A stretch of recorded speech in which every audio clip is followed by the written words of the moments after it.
Welcome to the St. Louis Park Rec Center in tonight's North Suburban boys hockey game between the St. Louis Park Orioles and the Knights of Irondale. I'm John Fromm, and along with John Basil, we're proud to bring you tonight's game. Bay's been a really eventful week here in St. Louis Park, and what takes place on the ice might take a back seat to what's going to go on pregame. Absolutely. We had a very tragic death with Carly Christensen passing away. I think it's been emotional for everybody, the entire community, all the student population, and it's just one of those tragedies that's unconsolable for the students and the family and the community.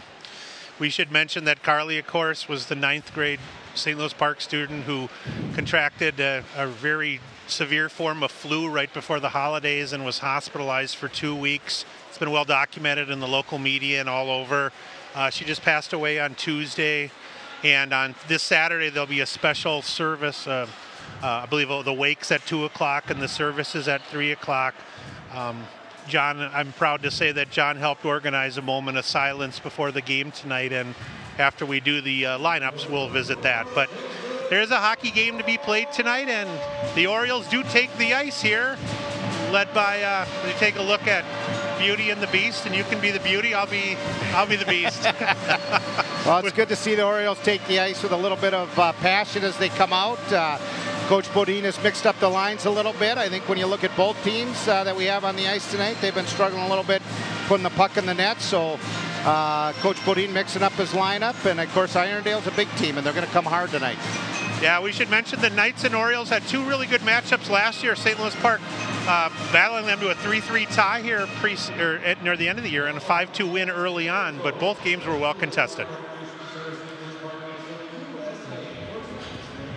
We're going to have the announcing of the starting lineups as well as the anthem momentarily here. Good crowd on hand as Irondale comes down from New Brighton, and it's nice to have the band here on a night like tonight too, John, isn't it? Add a little environment. Absolutely. It's nice to see the students come out too. It's a very nice crowd, and a lot of them I think are here for Carly as well, and to be together and be with their friends during this difficult time. There you see the senior goaltender, Esko Aki, one of the highlights of the last 3 years for the Knights, number 30 in net for them. And on one defense is Logan Johnson, number 6, and he'll be joined by one of his partners, number 7, Barrett Reef there. And their forward line for the Knights, we'll start with number 9, Jack Toomey, their senior leader and returning leading scorer for them. As there you take a look at the goalie stats. Number 17, Kylan Eilifson on one wing for Irondale. And then they're centered by number 8, Marty O'Connell. So that's the Irondale Knights, and they're coached by Adam Schmidt in their 2nd year. Adam was a Centennial player and was a goaltender for Centennial for years, and has coached for a lot of years in the minors, or as an assistant coach, not in the minors. As Orioles will bring out their starting lineup, led by senior goaltender Ryan Fromm.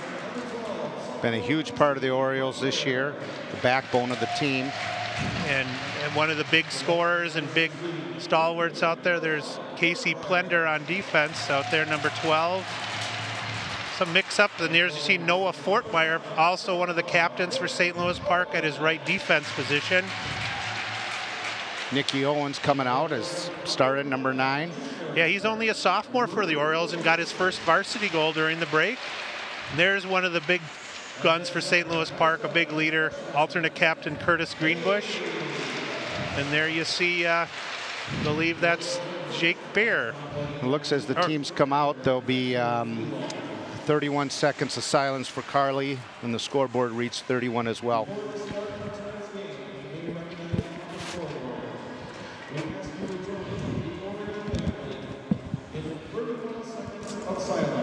In recognition of the tragic loss of St. Louis Park Oriole Junior Varsity Girls Basketball player, number 31, Carly Christensen.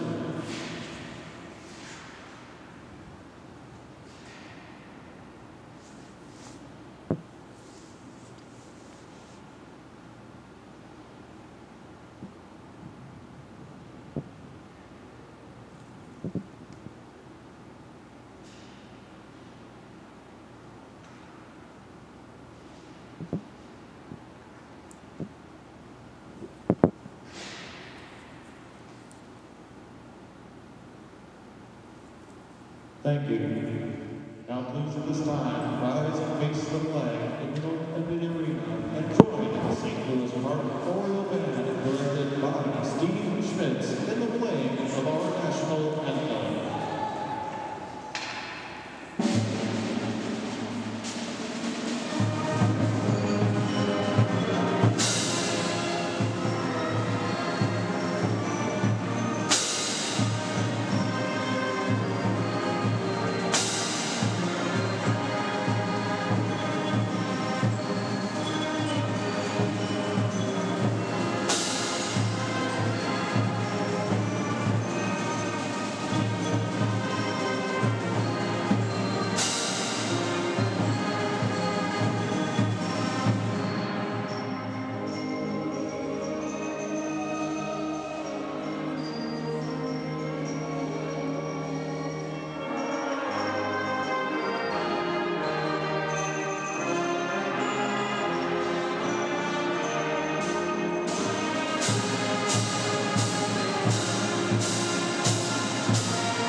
Very special moment, and I'm glad.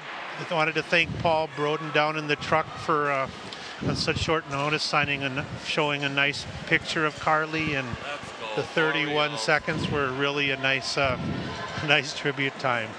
Well, I tell you, I think everybody's thoughts and prayers goes out to the Christensen family.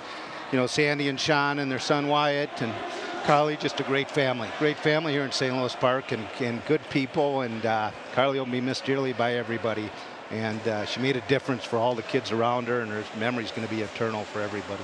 And your daughter Elena, who's a 9th grader who suffered a lot on her own this year, is a real good friend, and let's hope that the Orioles can put forward a really good effort tonight to honor her memory, and as we get ready for other events tonight. So really glad to be with you. It's only our second home game of the season from the boys' side, and sadly we were supposed to cover this Saturday's girls' game. We'll try to see if we can get that rescheduled. That is not going to be broadcast on Park 16, as both the boys and girls' games, we should mention, are not being covered this Saturday because of the funeral at 3 o'clock. So yes. So as we get ready to buckle up here, looks like we're coming out with that first line with the junior leadership, Curtis Greenbush, along with looks like Nicky Hames is maybe a switch around. Yeah. Nicky Hames up there, and he's obviously had a nice go around as the freshman's got 2 goals already on the season and 2 assists, number 7. Both Nicky Hames and Owens bring a lot of speed to that front line. As we start things off, the Knights are able to push the puck deep on in, and Curtis Greenbush with speed past the right wing, in on Aki, forehand, backhand, back to the forehand, and just goes high. Beautiful chance. Beautiful rush, and Hames has the puck down low as he's ridden off of it by number 8 O'Connell by the Knights as they send their first unit in there as well.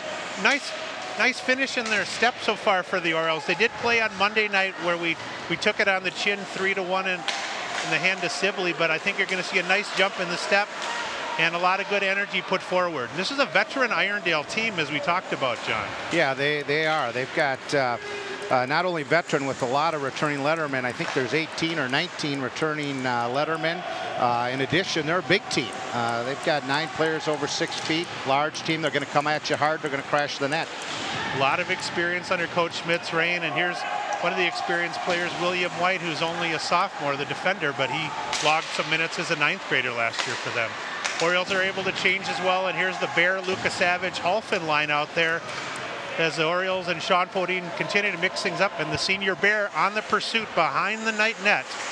Luka Savage helps pin down the Irondale player as the junior Luka Savage puts the hurt on Logan Johnson there, one of the senior blue liners for Irondale.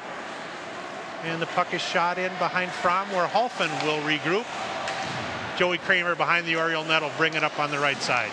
Kramer, puck is redirected off of a Knight skate and held in this time, and that's number 11, Hankner, Mike Hankner, who's a great baseball player for the Knights on the forecheck for them. Irondale able to conclude their line change as well, as the Orioles will try to work it up the near wall here. Kramer unable to do so, and a nice job by Irondale holding that puck in with Hankner along help with Stickney, the defenseman. Jake Bear's looking for a line change. It's been bottled up a little bit. We've been having a trouble moving that puck up stick to stick. We've been just a little slow on the passes in the D zone. Nice job that time by 17 for Irondale. O'Connell holding that puck in for them. A nice piece of work on the blue line here. And here's Reef, who pinches in from his deep position. Orioles unable to get it out at this point, but a nice job that time by Joey Kramer, just able to momentarily relieve pressure. Reef really lays the lumber on Jesse Knutson on that check there. Nice to see Jesse get up at full speed, and Kramer still on the ice for the Orioles. Will try to get it down, and they are able to finish their defensive change, John. Yeah, they are. Finally, it was a long shift for both the D and the forwards. At least Jake Bear got out there. He was the far winger, had to stay on the ice till we got it out of the zone. So it's nice to get some fresh legs. The Finnish flash out there. Jesper, number 21 for the Orioles. Curtis Greenbush passes it out front. Nobody home. Puck is redirected, and a nice job on the redirect that time by Jesper. Kicked aside by Irondale. Yeah, Jesper got a little tip on that in front of the net, too. The goalie just butterflied and was able to make the save. TJ Rempfer out there for St. Louis Park as well on his blue line position. Noah Fortmeyer, Greenbush, Hames, along with Nicky Owens. As we mentioned, Irondale 5-9 on the year. They did play on Saturday. They had a 3-1 decision at the hands of Irondale, on the hands of Owatonna. Here's Charlie Hills with a one-time attempt by Greenbush. Nice to have Charlie back, John. He was out on Monday, and we need him in the lineup at that blue line spot. Absolutely. He went through a little bout of cold and flu. He's back, and it's very, very intelligent the way he plays back on the blue line. Reads the play well, moves the puck up nice. So it's nice to have him in the lineup. Really pretty skater, and as a junior, one of, I believe, 15 kids that'll be back next year for the Orioles. He tries to pinch in and hold that in, but it does get back into the center ice area where Irondale will regroup. Here's Johnson, the senior blue liner, just dumps it in at the red line, and the Orioles will try to regroup behind their own net there. Here's Danny Murray up on the near side, one of the seniors for St. Louis Park. There's Charlie Hills again, as we mentioned, able to push it towards center ice where looks like Graham Larson is tripped up there. He's another one of the 10th graders that's gotten a lot of ice for the Orioles. Puck is brought back in by Irondale. This time Johnson, the defenseman, able to bring it in. Pushed around, and Laporte holds it in. Alex Laporte. Nice D-to-D there by Case. Should be able to move it up and out. Yeah, nice D-to-D play breakout. Yeah, turnover in the neutral zone, though. It's Casey Plender, number 12, back there on the blue line with Charlie Hills. There you see Danny Murray fighting and battling his way up that near wall as number 12 for them. Stickney is able to hold it in momentarily. And William White, his partner, is able to push it down. 11:58 remaining in the first period. We're still scoreless here. The puck is shot all the way around to the near wall where TJ Hoffman will try to break it through there. Nice job on the offensive forecheck that time by Stickney. JP Stickney able to hold that in for Irondale. Danny Murray on that near wall. He's got an Oriole breaking. I believe that's number 2 Hoffman, but he's not able to connect there. Yeah, the D read it. TJ flew up the wing hard looking for a break, and credit to number 4 on Irondale. Read the play beautifully and shadowed him. Oh, a nice hard check laid on William Reef that time by Jake Bear. The senior really laid him out behind the net. Bear. Halfin out there, number 2, with a nice job just punching it in before he changes on the fly here, and the Orioles will complete their line change. Luca Savage on a nice forecheck, able to momentarily hold it in for St. Louis Park. Toomey breaking it out for them. I mentioned number 2, Jack Toomey for the Knights, is the senior, their leading scorer, and his dad used to be the coach for Irondale. I know he's a really highly regarded player as well, and he's got the puck right now, and he's got numbers. Possible break here. Puck goes off the instep of the skate there as it was forwarded up to Eilifson. Oh, big shot by Luca. Luca Savage just hits the outside of the net there. And a nice chance for the Orioles there on the replay. Here's Toomey. He's got Eilifson with him. Potential break. Nice job that time by Kramer just to get a stick on that and stop that momentarily. Greenbush again on the line change here. Curtis Greenbush with a nice pass over to number 7, Nicky Hames. Unable to follow through on it, but a nice setup by Kurt that time. Tony Bridgman for Irondale, number 14. Great back check on that. They had Hames, he break into the net. Curdy did a nice pass across to the middle. and just missed it. Take a look at that first shot by Lucas Savage as he lays a lumber on right from. Oh, I'm sorry, that's Curtis going in. No, that is Curtis on the first play of the game. Yeah. Just barely over the pipe over Aki, who went down to try to cut that angle off. It's a nice double pull by Curdy going in. Here's number 14 for them, Bridgman again, who John just talked about, able to bring it in. Charlie Hill's up the near wall, and a nice job trying to relieve pressure. Stolen away momentarily. That was number 25, Matthew Rogg, who's a transfer for them from Totino Grace, who coach told me is a senior who's pocketed a couple goals already for them. Irondale kind of similar challenges this year than the Orioles have had. They've only scored 34 goals in 14 games, just about 2.5 a game, and that's Orioles just a little over 2.1 a game. So been a challenge, and we'll see what team can break the momentum forward tonight. Yeah, both teams have to find a way to get that puck to the back of the net, and both teams have been fortunate to have some solid goaltending as well.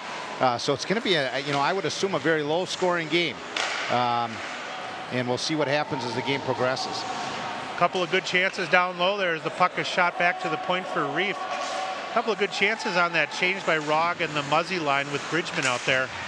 Orioles were able to finish their change, and here's the junior captain, Noah Fortmeyer, able to punch it in with just over 9 minutes remaining in the first period here.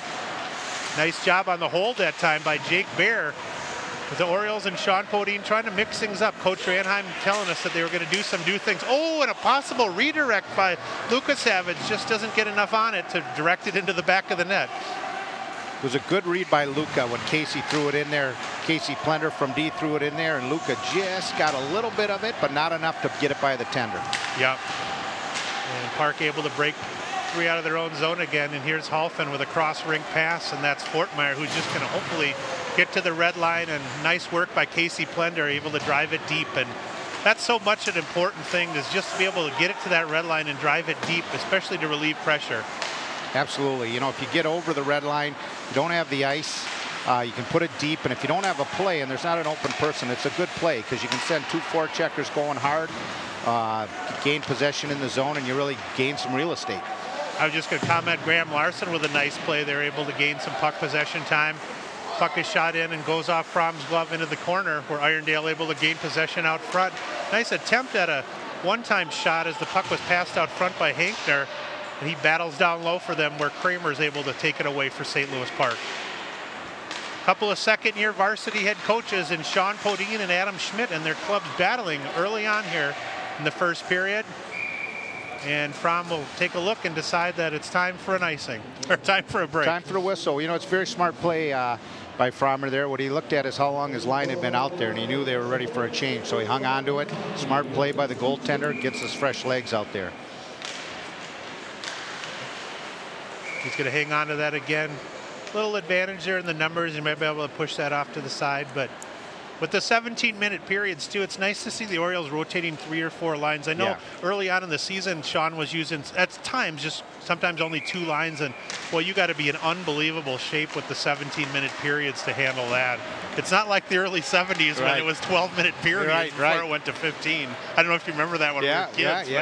And I came through the era when it was 15, and now it's at 17, and you certainly want to have 3 lines that can go. And they got a penalty on Irondale on number 7. 7 on 7 there, and Barrett Reef's going to get saddled for the hooking minor, the junior defenseman, who's got 3 goals and 3 assists on the year, and he's one of the top 2 defenders for them. So he took down Nick Hames, the freshman phenom for the Orioles, and Nicky's really had a nice job, number 7. I was impressed with him down in those Rochester scrimmages, him and Nick Owens, the 2 Nicks, as I like to call him, and he'll be out there on the power play with Lucas Savage, Greenbush, Fortmeyer, and Plender for the Orioles. Both Nicky Hames and Nicky Owens have great speed. Ooh, yeah. And when you have great speed, it can make a big difference. Well, and there's just so much youth on this team. You and I were talking before the game, Mike Resnick, who's a friend of mine, we covered one of the Oriole girls basketball games a few weeks ago, and they start 4 sophomores and a freshman, and you've got nearly as much youth on the Oriole hockey team with, I think, out of the top 12 forwards, you got 10 of them that are be coming back next year. Absolutely. So here's Greenbush and Lucas Savage, the 2 juniors, working it out to Fortmeyer, the king of the snapshots, right on net. Almost a redirect and a goal by Greenbush there. You just got to love Noah's Sakic-like release. Quick as can be. It's a great snapshot. They don't have any idea it's really coming either, because you just can't read that shot. Yeah, there's very no quick. telltale signs of it. There's Noah bringing it deep to set it up. Nice job by Lucas Savage taking the point there, trying to help out his teammate. Let's see if Fromm can move it up forward here. Thought he might shoot it up to Greenbush that time, but he holds on to it. It's a design breakout, it looks like, for the power play. There's Greenbush and Lucas Savage still out there with Hames and Fortmeyer along with Plender. And here's Curtis as he tries to split the D. Indeed he does, but a nice piece of work by Esko Aki, able to use that stick and redirect. Lucas Savage battling out front. A nice job that time by number 5, Laporte, on the power play, and a nice steal and takeaway. Probably Curtis Greenbush's 3rd or 4th shot already in this period. Take a look here that time as Laporte wasn't able to get out. Curtis again beats the defenseman. Shallow angle shot, but he got it on net again. So yeah, he did a beautiful job earlier splitting the 2D and going in. They just got enough of his stick from underneath to knock it loose. Right. So Orioles able to change it up here. Malarkey, Bear out there along with Charlie Hills, Nicky Owens, and I believe that's Jake Bear on the other wing. We'll see if Nick Owens could win the race here as he's being battled by Corey Muzzy, a couple of the young players out there. Ooh, Muzzy goes down hard, able to sweep the puck away. He's got a player out front and wisely just holds it in, and the puck is shot high into the rafters here. 17 seconds left in the power play for the Orioles. We should mention too that there's not a shot clock used in hockey, obviously, but Carly's number 31 is appearing on the clock for the whole game in honor of Carly and everything. So St. Louis Park is, as Coach Basil mentioned, able to try to get something in this last 10 seconds of the power play, but it looks like that'll relieve things for the Knights. They'll just about do it. The junior Charlie Hills back from his left D position, able to break it up on that rear wing. Here's Danny Murray. Punches it off the glass, and it really took a strange bounce off the angle of the plexiglass. I thought we were going to get an icing call because the penalty had ended, but they waved it off.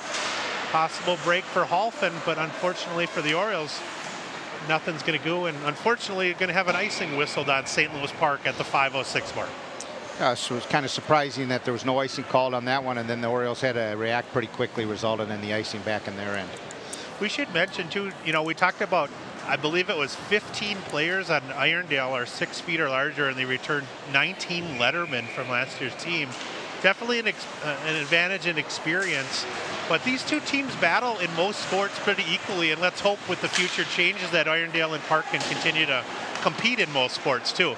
Absolutely. Here's Muzzy. Nice job that time by, I believe that was Plender riding him, or Remfer riding him off the puck that time. Ooh, another nice play sweeping it away by him. And Knutson is erased hard on that near wall. We're going to have a penalty, I believe, as Jesse Knutson was taken out on either a cross check or a charge, possibly by number 14, Tony Bridgman. If we go to the you may have got him on boarding for 5 minutes. I think he might have. And Jesse's.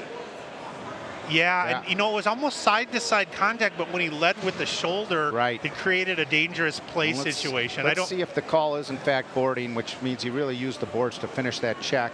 If you can slow that down, Paul, too, to me it's a side-to-side hit there, which is completely legal, but maybe the follow-through driving his elbow into Jesse's head and then into the boards. So it is only going to be a 2-minute pay. Well, he's going over to talk.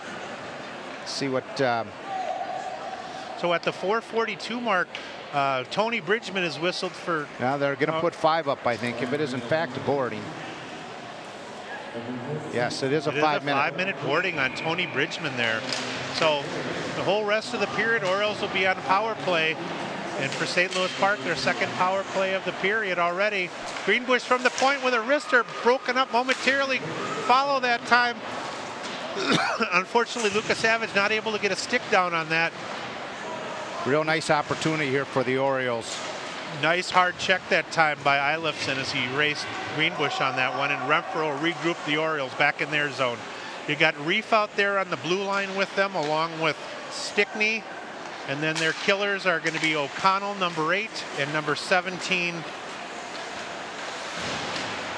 Eilifson, excuse me.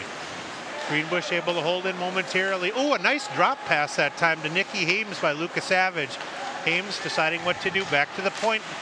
There's a nice low, quick snapshot released. Nice job by Rempfer again. Third nice play with the stick in about 2 minutes for TJ there. Yeah, doing a nice job of keeping it in the zone there. There's a nice play by Noah Badland. Boys are working hard here. That's a nice job holding that in. He really had to get over there with speed in order to break free that time. You see Nicky Hames battling on that near wall. There's that Noah snapshot. And even though Esko saw that all the way, it's still, you know, it's never necessarily easy when you're picking up that black puck and it's released that quick. See how quick that is, boom. Yeah, you wonder, Noah is like his older brother Nick is not the biggest in stature, but he sure gets a lot behind that too. He sure does. Oh, Charlie Hills falls down and goes boom, but he's okay and able to regroup that time. Jake Bear trying to hold it in as well, and TJ Holfin, that was almost tipped in. I think that bounced twice on TJ's slap shot from 20 feet. Unfortunately not able to go in. Both teams still battling hard here. Here's a break this time for Toomey. Toomey, the senior, on a 2-on-1. He's got Laporte with him, over to Laporte. And a shot and a goal. He beat Fromm on that, on the 1-2 pass, and at the 2:53 mark, Alex Laporte, shorthanded from Jack Toomey. Yeah, TJ did a nice job on the back check here. I just don't think he realized there was another guy coming, because you can see him go directly in, not realizing they had two coming. Otherwise, you would have spun around and played some D going back. But a nice job for TJ coming back and trying to break that up. A nice break for the Irondale. And Laporte hung on to that momentarily, and Ryan slid right to left, but I couldn't tell if that just missed his glove, or obviously a 10-foot wrist shot. 10-foot, yeah. And you know, they were able to get Farmer moving, because they came from the board across, and anytime you have to, you can't stay square and you're moving, you're going to open up a little bit as a goalie, and opportunities are going to happen. So credit Irondale. Being a man short and getting a nice break with a nice, you know, basically a 2-on-0 with the back checker and getting a nice play and going up by one here. The Orioles are still on the power play. We've got an opportunity to come back. This first power play unit that's out there has been looking strong. Yep, this is Greenbush and Lucas Savage still out there, and there's Fortmeyer squeezing in on the point, trying to hold it in. Casey Plender able to redirect that at center ice and get some help momentarily with Kurt Greenbush. Orioles on the redirect here, stolen away that time by Hankner. Behind the net to Fromm, and Plender able to regroup back there, and he's got some numbers as he looks up on that far wall. As he hits the red line, I believe that's Plender as well, or excuse me, Nicky Hames breaking it in. Hames, Greenbush just shot wide of the net, and Plender will have to regroup at the blue line here. Nice job that time by Eilifson, along with O'Connell, number 8 for the Knights on that kill. Alex Fredberg, we should mention, number 22 in the corner there, one of the most heavily regarded players in the state for his age. The junior defenseman battling two Orioles, Jake Beer and Lucas Savage, for the puck. Nice job squeezing it out, and Fromm will have to get that. Fredberg is considered, he's a 6'2", 200-pound defenseman for Irondale, and I know he's considered one of the top 75 juniors in the state, and he logs a ton of ice. Was out for the elite team this year as a young tryout for that team. So yeah, only a junior, and one of the 4 Irondale players were tried out for the elite league, including Toomey and including the goaltender Aki. Nice job holding it. I tell you, O'Connell along with Fredberg killed probably 30-40 seconds of board time there. And Jake Bear going to have to release Mr. O'Connell and try not to initiate any more contact. A little over a minute remaining in the first period here. Just take a look at the goal again. Holfin goes hard on Toomey, and Toomey with a nice job just getting it through the skate and pass. Fromm going right to left.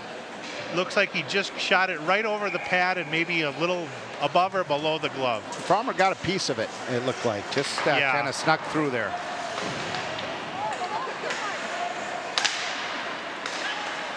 And here's Nick Owens for the Orioles. Just under a minute remaining, and St. Louis Park still on that major penalty, as they will be here. Nice job by Irondale, relieving a lot of pressure. Irondale's had some good wins this year. I saw that they beat Waconia early in the year in Coon Rapids. took out Johnson and had a nice win over St. Michael Albertville. So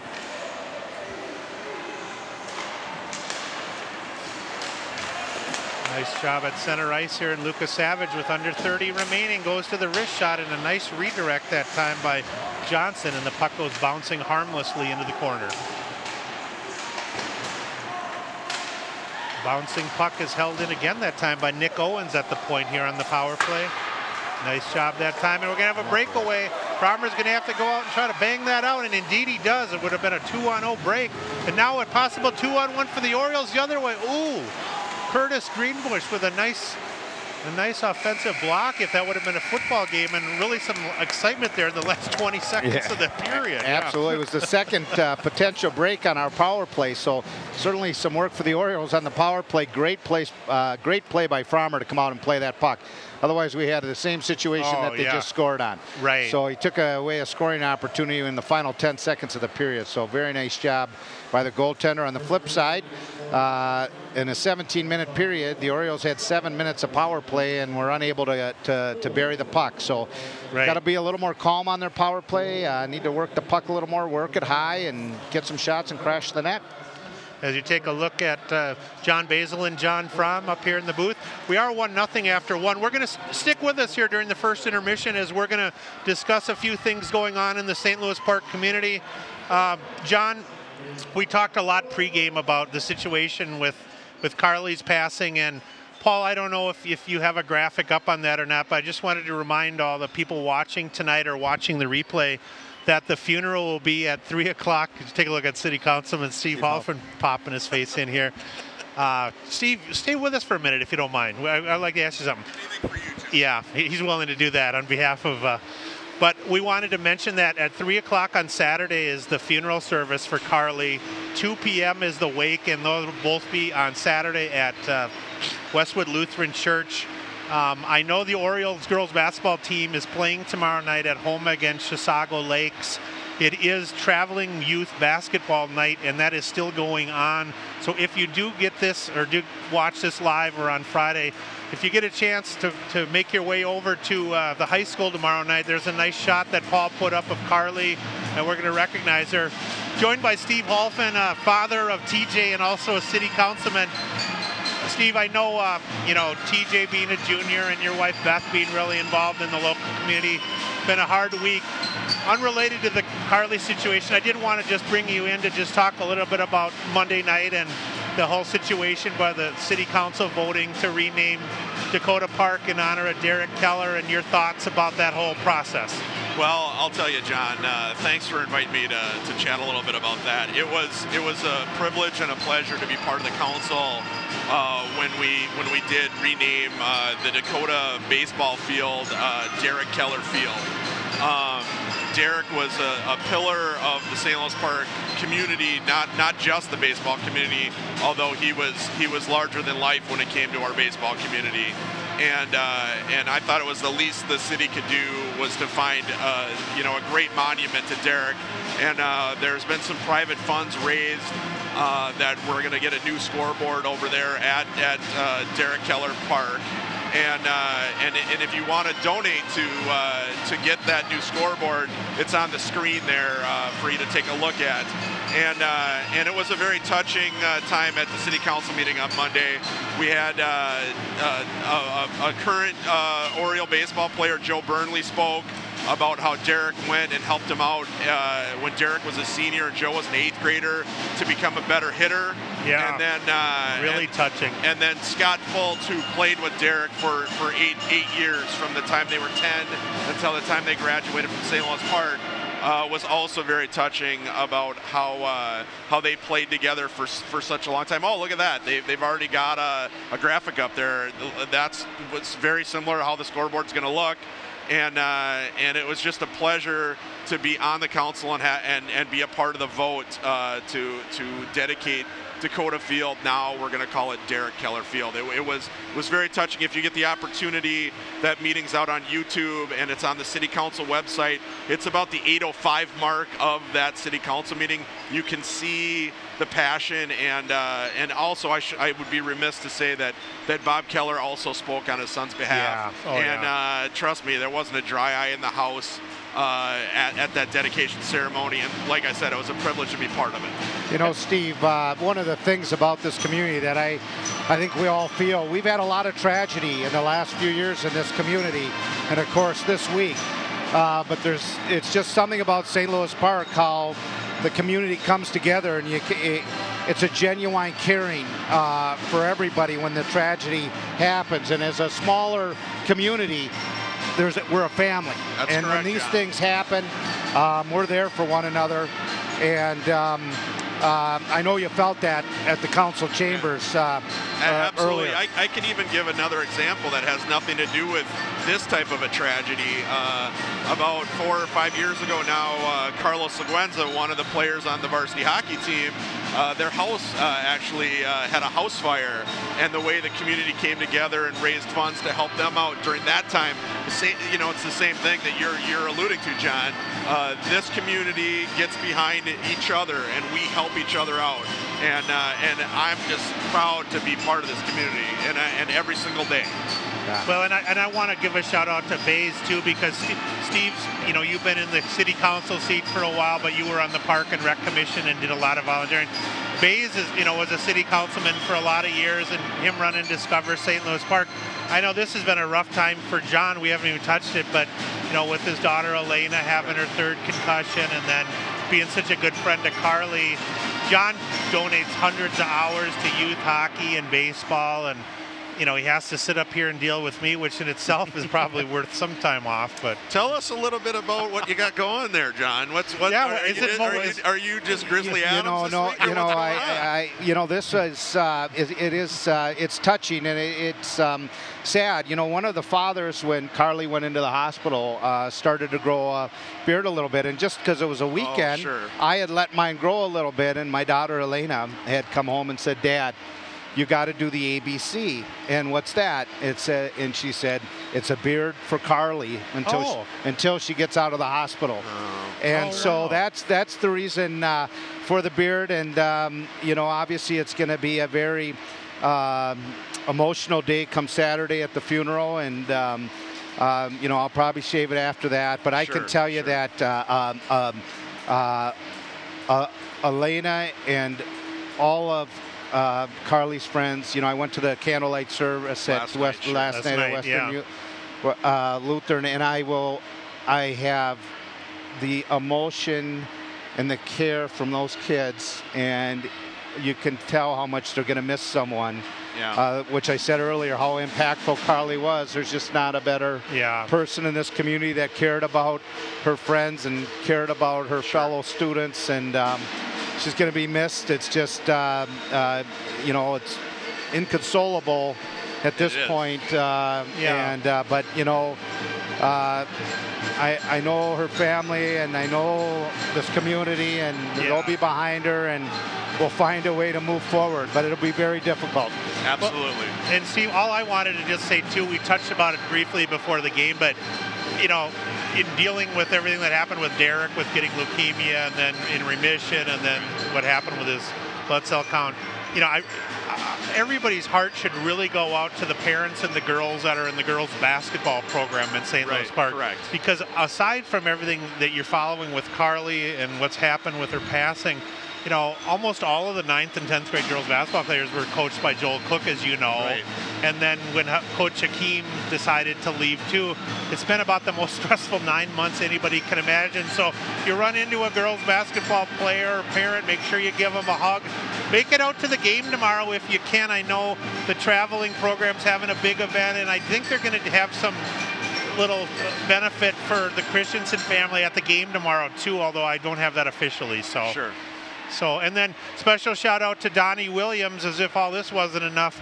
Donnie had major reconstructive surgery on his foot and ankle on Monday. The girls hockey coach here, he saddled up for 6 weeks in crutches. I did visit with him last night, and he's chomping at the bit. But just make sure if you see him at the rec center, he doesn't swing that crutch at you, because he's a loose cannon. No, just kidding. Well, hey, John and John. Very easy there, Steve. Right. Thanks so much for inviting me to chat real quick, and let's. I think we can score. We got to put the puck in the net. We outshot them. We outshot them. The puck was in there in the majority of that period. We just got to find somebody to put that puck in the net. Yeah. We were chatting. We did very well on the for the period from Curtis Greenbush from the opening draw. Came down, had a nice opportunity. The only thing that really we have to work on a little bit, if we get those power play opportunities, a little more control, a little more puck control in the zone, and get our shots when we get them. Noah did a nice job of releasing that quick release from the point a couple times. We got to be there for the rebound or be in front for the screen. A little more traffic in front of the goaltender. It's interesting because we got two very good goaltenders, both captains, both leaders of their respective squads in the nets. So that means in order to beat, it's either going to have to be a 2-on-0 type of pass, or it's going to have to be some traffic in front with a tip. And so a little more pressure when we get those opportunities should serve the Orioles well in the second. Well, I just wanted to close by saying I thought it was only appropriate that even though things didn't go as well as we wanted on Monday on the ice, before I made it over to City Hall, your son was able to get the goal for St. Louis Park, and then you stamped your endorsement on Derek Keller Field. So I thought that was kind of a nice tie-in. Just one more thing before I let you go. My wife was looking. I think she said she was looking at Brian Fortman, and she said, "This is my favorite text." And while I'm sitting in the city council meeting, she texts me, "TJ scored." Right. So I wasn't there to see him score, but she's done that a couple times this year. Well, you know what that means, Steve. You got to leave the rink, so that we can get a goal on the board here. All right. All right. So after we will text you, and you get out. You go to the parking lot. We'll get in touch with you. We'll text you. All right, guys. You guys are doing a great job. Thanks, Steve. All right. Thanks a lot for visiting, and we're just going to stick with you here. And I mean, we really covered a lot with Carly, and I wanted to really give a shout out to Paul and Misty. Paul, our director, is part of the Park 16 crew here, and Paul, great job getting that graphic up on the Derek Keller Field. I think at the end of the game we'll probably put that up on the address again too. And thank you for getting the visuals on Carly. And once again, we'll cover that at the end of the game as well, as the officials are back. And we hope you enjoyed the conversation as we touched on a lot there, John. Any other neat things going on with the city? Oh, there's the address again. If you want to make a donation to what we're going to do, John, I don't know if you had heard, but besides raising money for the scoreboard, by sending, it's a tax-deductible donation to the St. Louis Park Dugout Club. We formed a Dugout Club last year. Send it to that address. You can any amount.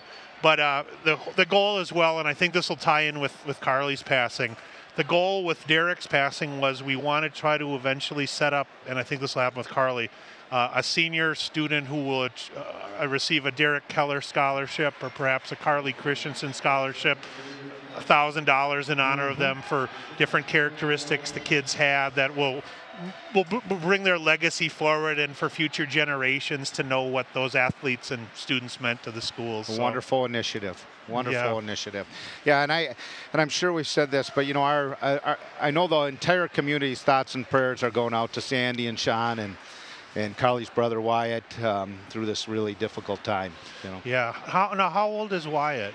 Wyatt's is 13. 13. Yeah. Okay. Yeah. So they were. He may be 12. He's a hair younger than Willie. Okay. And he's Willie's fishing buddy down at Cedar Lake, thanks to Sean, his dad, who takes him down there in the summer.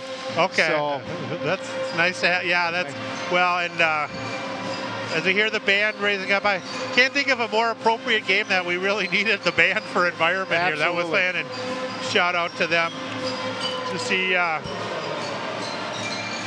Take a look at the referees and the Knights. Reminder that you should go to parktv.org if you want to get a copy of this game or any games. And even if you don't have cable, go to that parktv.org or tell your friends they can watch live web streaming of games or different things. You can also call Paul at that number to get a copy.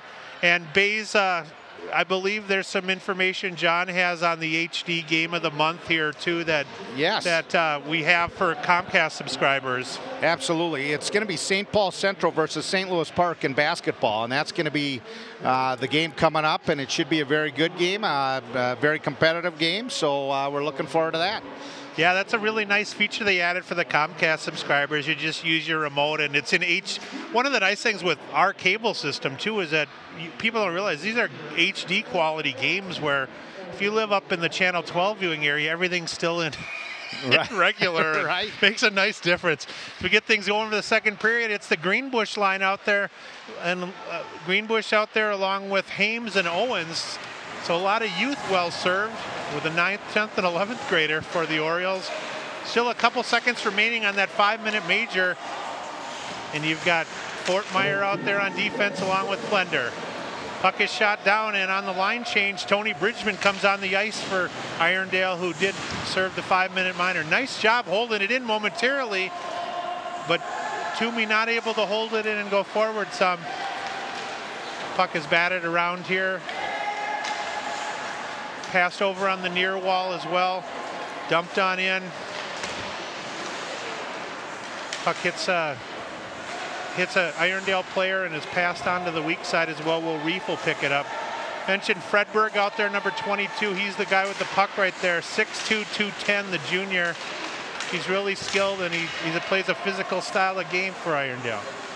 Yeah, we're going to have to be really careful in the second period, giving up basically two breakaways in the first. One that Farmer came out and played, but because we got a long change. So we got to make sure that the Orioles are smart defensively, and the winger closest to us on the near side, both the winger and the defense don't get off too early and leave that open. I think when I look at stats or go on Hockey Hub, a lot of times one of the main things I look at is what the goal differential is in second periods. You know, because that's a lot of times where you can find out how relatively easy or difficult it is sometimes for a team to break the puck out of their own zone. Is if you have to get almost to the far blue line to complete changes in the second period. Yeah. So here's the O'Connell, Toomey, and Eilifson line out there for Irondale. Logan Johnson back on defense for them with William White. Nice forecheck that time, and here's O'Connell back in front of the net. Halfin with a stick on it momentarily. Nobody knows where the puck is. Charlie Hill's nice job riding it off, and an attempt at a wraparound. Fromm able to lay that pad down, and Toomey almost slammed that in. Frommer got over there just in time. Nice and clear. Yeah. A nice reaction. Through a screen by Frommer. Beautiful save.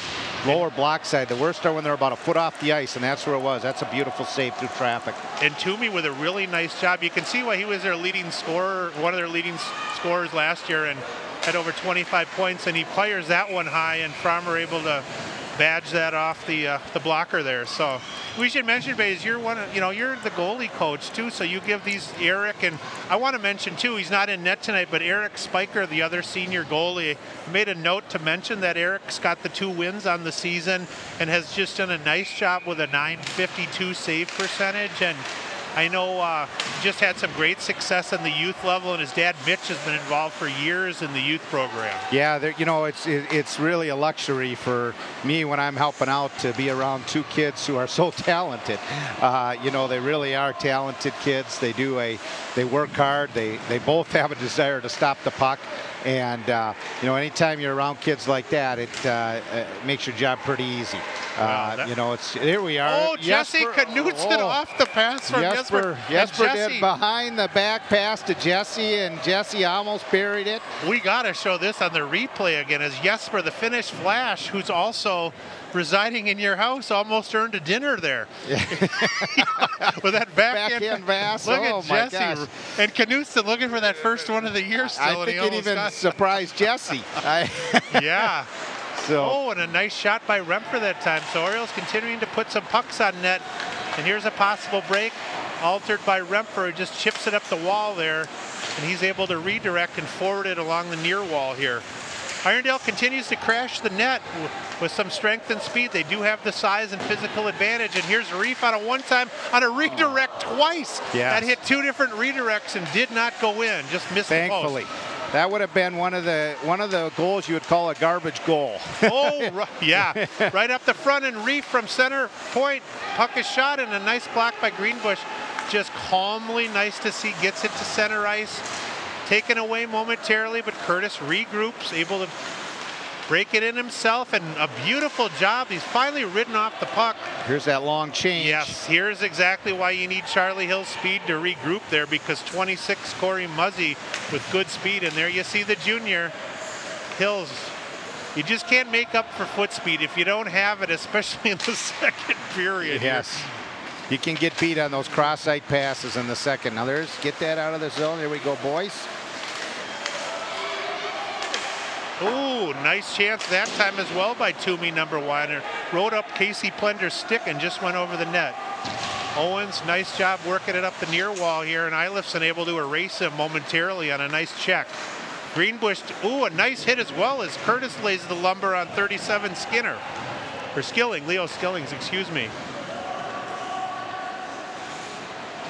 Blender, another puck shot on net, and Danny Murray was following that up.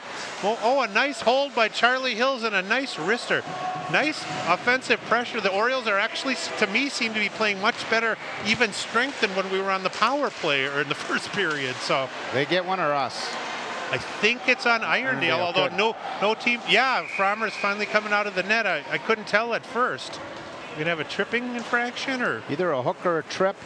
Now I think the Orioles have to be a little more decisive on their breakouts. Get it up. If they don't have an open lane, get it deep. Two men got to go hard, and we got to bring it to the points, and then get in front and get some traffic. We'll see how they do here. And that was Eilifson, the junior winger, getting whistled for the hook, I believe, at the 12:21 mark. And for the third time in the game, Park will go on the power play here. And here's Greenbush again out there, along with Luca Savage. You've got Rempfer along with Fortmeyer and Nick Hames on the one wing here. Puck goes over Fortmeyer's hand, and good speed by number 5 that time, trying to trace down Fortmeyer, but a nice stop and go move by Noah Fortmeyer. Bodies flying all over. Greenbush able to gain possession momentarily, but the puck is kicked out on a nice play that time by 14 Tony Bridgman. We've called his number a few times today. Laporte here on the forecheck for Irondale, clad in their maroon and gold from the New Brighton area. Fortmeyer again with speed. St. Louis Park able to dump it in, and Hames and Luca Savage will pursue, but a nice piece of work that time by Fredberg as he's able to try to tie that up momentarily. Another snapshot right on net. Oh, rebound is Fortmeyer with his 4th shot of the game roughly. And the puck is almost shot over the head, and a nice save again by Aukie. That's what we're looking for, and it was a nice shot by Fortmeyer, bringing it high to the point to him right away, and then we had traffic in front. So just still a minute remaining in the power play as Jake Bear has now entered the game that time on a line change for St. Louis Park. Momentary change as well this time. Fredberg battling with his 6'2", 200-pound frame, and he's got 3 Orioles pinned up there on the near wall here. And Luca Savage finally able to take that puck away from him, but he says not so fast, and he rings it all the way down and around. So puck on edge goes into Frommer, and he's going to hold on to that because 26 Muzzy was barreling in. So just 25 seconds remaining in the penalty, and about 10:45 in period 2. We're still 1-0 as Laporte scored the shorthanded goal in the first period on the assist by Toomey, and that's where we sit. See if the Orioles can't get one here in the final 25 seconds. We need another player. Yeah, we're on the power play, but we've only got 4 skaters out here. And now Halfin's going back out, so now we've got 5 again. Final rush of the power play here, and Hills as he finds Halfin, but unfortunately goes off the front part of his skate. And the Orioles almost caught a break there as Toomey might have had a position to break it long for Irondale. And this is going to be shot down.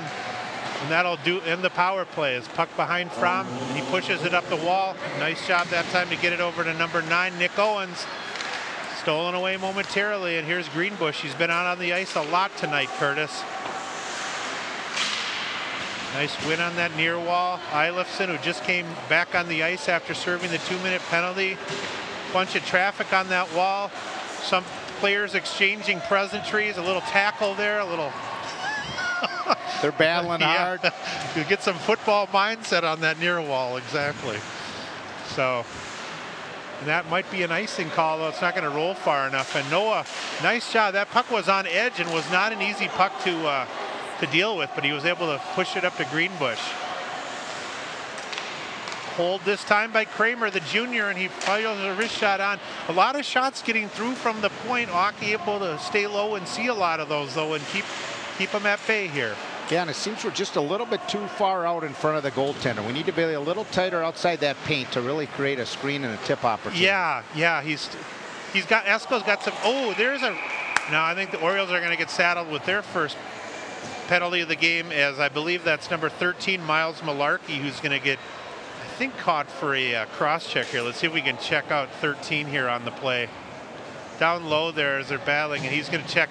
Oh, I guess he got a hook. So Miles Malarkey at the 9:13 mark for 2 minutes. That's the Orioles' first. That's one thing Sean and the staff got to feel good about. First penalty of the game for the Orioles. Yeah, they've been playing for the most part some pretty disciplined hockey. Their major problem is being able to get the puck into the net and have that scoring threat. Good speed by Carlos Aguens on the forecheck up there with Jesse Knutson. The Knights were going to counter with a different crew, and Kramer nicely sends it all the way back down again. Aki passes that a little blindly up on the near side there, and White is out there with Johnson.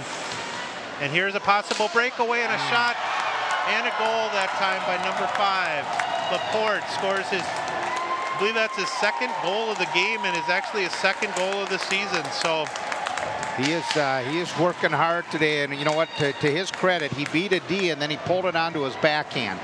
And when you come off your backhand, it makes it a tougher stop for the goaltender. Yep, and at the 8:47 mark, Laporte with his second goal of the game, and that's a power play goal, and he did a nice job going left to right, and then as you'll notice, he goes left to right, and then the backhand shot goes on the far side right into the corner there.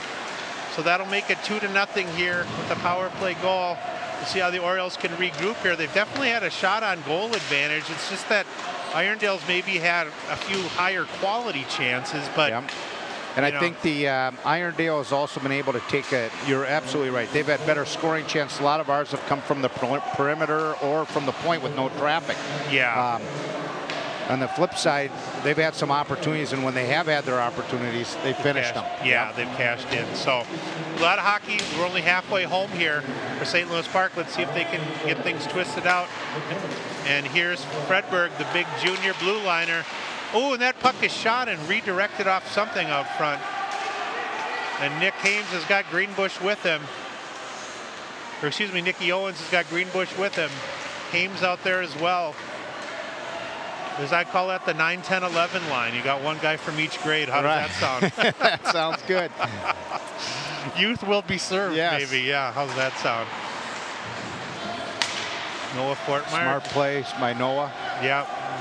He's a very cerebral player. He's never been physically really large, but he's always had an important stay-at-home blue liner. And there's somebody that's benefiting from playing with him, TJ Remfer, one of the sophomores for St. Louis Park.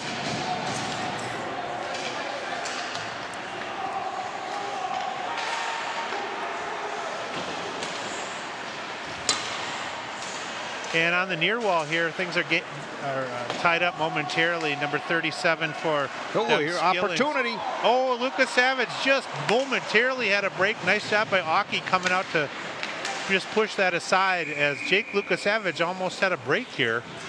And with 6:54 remaining, we are still 2-0 in favor of the Knights. Yeah, the Irondale number 37, their defenseman, just lost an edge. Skillings, yeah. Yeah. And gave Luka a chance to jump on that puck. Would have been a nice break if we would have had another half step. Yeah. Bridgman, Muzzy, and Rogue out there for Irondale. And this is Curtis again, one-on-one. Greenbush, as he goes to the forehand, just not quite able to get around the defenseman Logan Johnson that time. But a nice read and good speed by Fortmeyer, able to hold it in again. And by time of possession in the offensive zone, if that comes to be a statistic that'll matter in the scorer column, that's going to benefit St. Louis Park, because they've really been aggressive on the check, and Irondale hasn't had many clean breakouts at all this game. Puck is shot again by Owens as his first attempt was blocked momentarily. Irondale just really struggling, in my opinion, getting the puck out consistently. Yeah, we're pinching very well. You're getting a lot of, one of the defensemen is always staying at home and trying to hold that line. And we're really aggressive with that third forward is dropping down a lot to be aggressive on the forecheck. So Orioles are going to change here as they're able to get their change completed. Irondale with some tired bodies out there. We'll see if the Orioles can take advantage of this.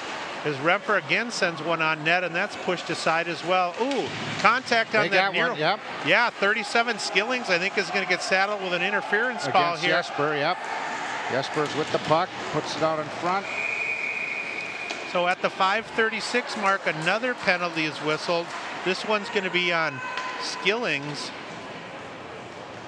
Wow, there was some good contact down here before. There's Jesper going, and he clearly isn't to the puck, and he just interfered. Is he on the swimming and diving team? I think diving might be a new career move. Well, he gives us a 2-minute power play, and the Orioles are overdue here. Yeah. The power play unit has got to do a little bit better here. We've had, this is, I think, and we just can't seem to get this unit going here, because this is probably our 13 minutes in power play with that 7 in the first period alone, and 1 earlier in this 9-11, so 11 minutes of power play to their 2, and let's see if we can deliver here. There's Noah with a quick shot. Beautiful shot on net, just rattled around and out, back down.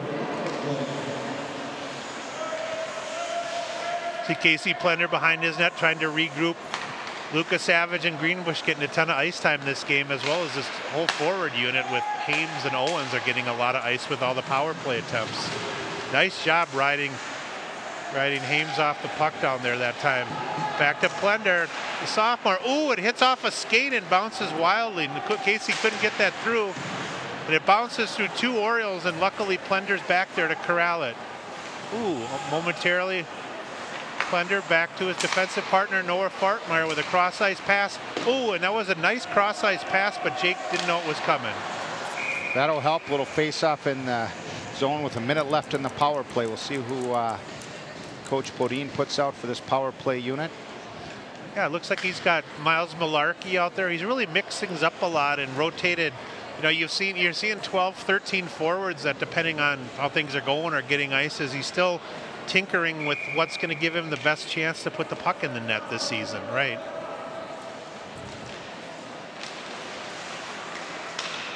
Irondale able to win that face-off, and Eilifson able to shoot it down.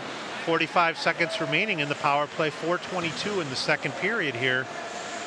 And if you just joined us, the Orioles paid homage to Carly Christensen before the game with 31 seconds of silence, and it put together a really nice effort offensively with the forecheck.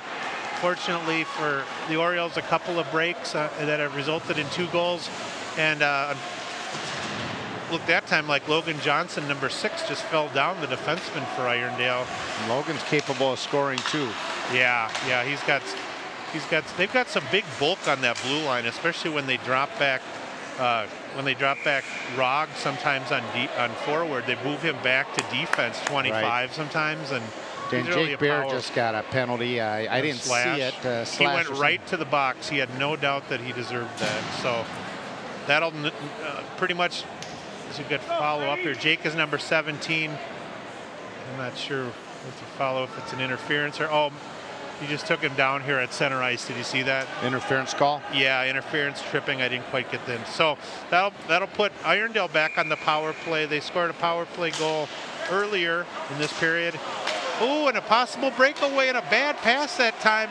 Puck is stolen away. Ooh, nice break and a good effort that time. Unfortunately for the Orioles, Nicky Hames wasn't able to contribute, but a really bad pass by Toomey from the point. Just didn't have much mustard on it. So yeah, Nicky jumped on it, just couldn't quite get. There's another cross-ice pass. Yeah. So this 4-on-4 so far has been treating us well, but it's over, and Irondale moves to the power play. Yep. Oh, and another redirect that time. Irondale trying a lot of longer passes, and they're going to have to keep them short, because that's the 3rd time now already in 40 seconds Orioles have stolen that away. So some restless names out there. Fromm going to stop it behind his net, where Joey Kramer tries to whip it up But the junior defenseman and the Irondale Knights offensively, as one of the Knights is hauled down hard. Eilifson taken down by Kramer, but no call. The Knight fans are wrestling for that. Oh, and we've got some material on the ice. A wrist shot just hammers wide as Fredberg almost scores there. Lucas Savage is going to try to follow that. So under a minute remaining in the penalty. Irondale able to get a partial change in here as Kramer goes behind the net to try to stop the momentum of Irondale here. Puck is pushed out to the point. Here's Johnson again. Johnson over to Eilifson. Eilifson over to Toomey. Toomey, the senior, back to Johnson, over to Fredberg. Fredberg back over to Johnson, number 6, and he puts it on net. Oh, he tried to find Toomey on that back door play on the redirect. Just Toomey was wide open. He was wide open on that too. So here's Fredberg, only 15 seconds remaining. So far so good on the kill. And a nice chip by number 4 for Irondale. Oh, forward, backward. Beautiful job that time. As William White not able to score, but he did a nice job holding that puck. Logan Johnson with a slap shot just goes wide as Joey Kramer pushes the Knight player out of the way, and the Orioles are able to kill the power play. Let's see if they can break it out of their own zone as Mr. Laporte has other ideas for Irondale. Knutson on the weak side with Jesper, and Jake Lukasavage is pinched down, and they got a nut now. Irondale's got one. Did he call on the Lukasavage Looks like play he's over take here? Both of them. Okay, because I saw him take Lukasavage out, but I thought it was a decent check, but maybe he. Yeah, there you see, maybe, and then then Jake tripped him after the play, so you got an interference and a trip. So won't change the fact that we'll go 5-on-5 here because they're coincidental penalties. Only 1:24 remaining in the second period. You can see Logan Johnson not too happy with that for Irondale because he says, I made a good check and then I got dumped. Why am I in the penalty box? But well, and it's probably good it stays 5-on-5 for the Orioles right now. They actually have been getting more pressure 5-on-5 than they have when they had the power play. I know. So we'll see what this line can do here. Yep, exactly. So you got Yunkel out there with Knutson. Here's Charlie Hills. Jesper, the Finnish flash, 21. He's kind of built like a Gretzky in his youth. He's got those long legs, and he's, Yeah, he's certainly taller. He's got some reach. Yeah, he's got. What, is he about 6'2" or how tall is he? 6'2". Yeah, and you're feeding him well over there, aren't you? Is he getting enough meals, or? Well, it depends. It depends what day it is. I know he gets fed well when my wife's around. When my wife's not around, then he gets whatever the closest restaurant is. Yeah, there you go. Right. With 3 kids involved in athletics and Jesper there too, you got a full house. Only 30 seconds remaining, and I think we're going to have another stoppage as I'm not sure, the stick fell on the ice there for O'Connell. I think they were checking to see if that player was hurt. Well, this is one of the few games this year that St. Louis Park has an actual big-time shot and probably time of possession advantage. But Mr. Aki's been up to the test down there, and I still think it's by no means, there's still a lot of game left, and things can stop on a dime here, because if Park can just get a little more, some more bodies in front of the net and maybe get a stick on one of these, there's no reason they can't.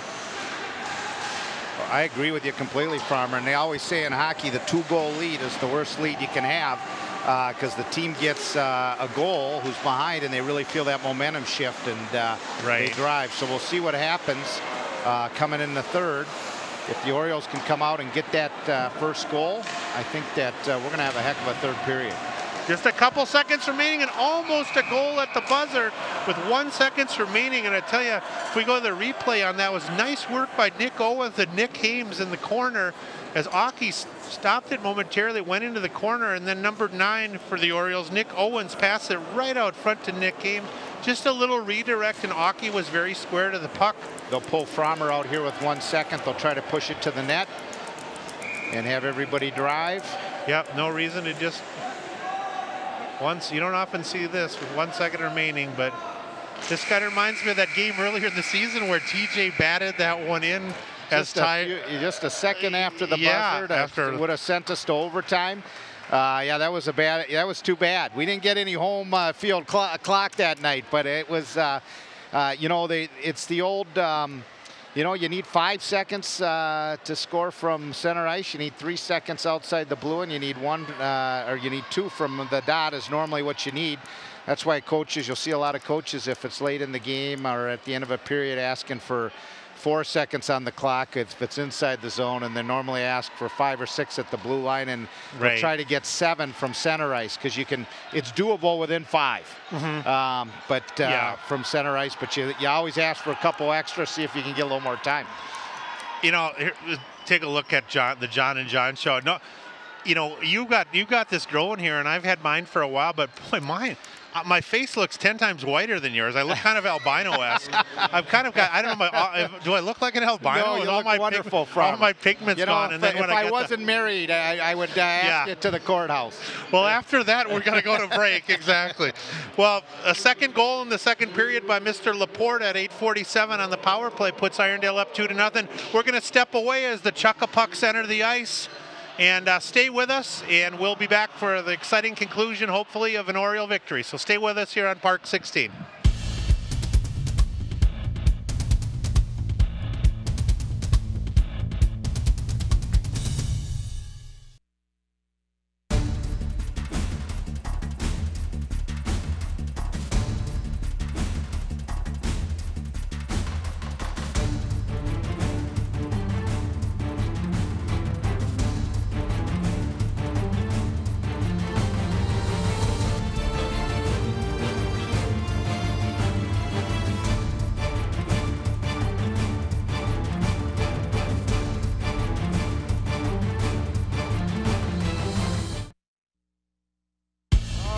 All right, we're back here at the St. Louis Park Rec Center for period 3 as the Knights are ahead of St. Louis Park 2-0. A score that doesn't really indicate time of possession or shots, etc. St. Louis Park, we believe, has outshot Irondale 25-10 the first 2 periods. And it's been a good effort so far. Steve Hahn saying hi to us here. So, you know, and John, we were talking a lot of shots from the point tonight. Probably 15 of those 25 shots from St. Louis Park have been from the point. So, you know, and I think as the Orioles look and they're down 2-0 when they're out shooting a team 25-10, I think what is another telling statistic is how they've been hitting the net. And unfortunately, I was talking to the statistician between periods, and the forwards have attempted 22 shots and only 11 have hit the net. From the defense side, the defense players for Park have attempted 18 shots, and they've been fairly accurate with 14 hitting the net. So the defense has done a nice job of hitting the net, but our forwards taking 22 attempts and only putting 11 on net. We got to do a better job of hitting the net. And as far as our defense doing a nice job of putting on the net, that just means we need more traffic in front of that net to bury it. Well, both teams' first units will start off the third period as the Eilifson O'Connell-Toomey line matches up with the Owens, Hames, and Greenbush line. St. Louis Park going to pull out all the stops. We've only had 2 games, I believe, this year where we've outshot the opponent. In both occasions, we were on the positive side of the score. So we'll see if, there's a break out front, and Hames and Greenbush back to Greeny. Greeny can't get it, but another penalty whistled on them, and possibly 2 as Hames and Owens and Greenbush almost tally a goal there as it goes through several sets of legs. Boy, look at you see Greenbush down there, and then he's taken down. I believe that's Eilifson who got his second penalty of the game. He got whistled for a minor in the second period. So just what the doctor ordered at 16:28, and we'll see if the 12th and 13th minute of power play for the game can help the Orioles. They're overdue. Yeah. They're overdue on the power play, so let's see what they do here. You got that right, John. That is for sure. Same unit, a little mix. TJ Halfin, they mix things up a little out here to split up Greenbush and Lucas Savage on this power play, and you got TJ Halfin out there. So Noah Fortmeyer out there, Halfin, along with Greenbush, etc. TJ able to break line and hold it in momentarily, but the Knights are able to sweep it away and get a momentary change here. As Casey Plender circles the wagons behind his own net and drops the puck over to Lucas Savage, over to Hames, who pushes it up to Fortmeyer. Noah able to gain the zone there. You get the battle on the near wall. Noah with another shot on net. Keeping it low, looking for some bigger rebounds and just some more bodies out front. Kurt Greenbush on the forecheck. Oh, and Fredberg almost shot it in his own net. Oh, and that shot in right out front, and another save by Aki.